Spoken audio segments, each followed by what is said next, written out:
Almanya'da Çin devletinin baskı ve soykırım altında yaşayan Uygur Türkleri için meclis grubu kuruldu.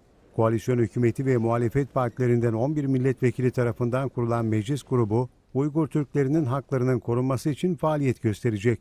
Grubun kurulmasına öncülük eden Sosyal Demokrat Parti'nin Türk kökenli vekillerinden Derya Türk, Nahbağır, yeni kurulan meclis grubuyla meclisteki imkanların daha iyi kullanılmasının ve Çin hükümeti üzerinde baskı oluşturulmasının hedeflendiğini açıkladı. Derya Türk, Nahbağır yaptığı açıklamada, Uygurların çektiği acıların Alman kamuoyunun gündeminden düşmemesine katkı sağlamak istiyoruz. Doğu Türkistan'da insanlığa karşı suçların belgelenmesi ve uluslararası yargı tarafından kovuşturulması gerekiyor dedi. Türk Nahbağır, Uygurlara yönelik zorunlu doğum kontrolleri, işkence, zorla eğitim kampları, kötü muamele ve kültürel asimilasyon gibi uygulamaların belgelendiğini belirtti. Türk ayrıca 10 milyonlarca Uygur'un kaderiyle ilgili umursamazlık yapamayız. Federal milletvekilleri olarak Uygur insan hakları savunucuları ve Almanya'daki Uygur halkı temsilcileriyle doğrudan diyalog kurmaya çalışacağız dedi.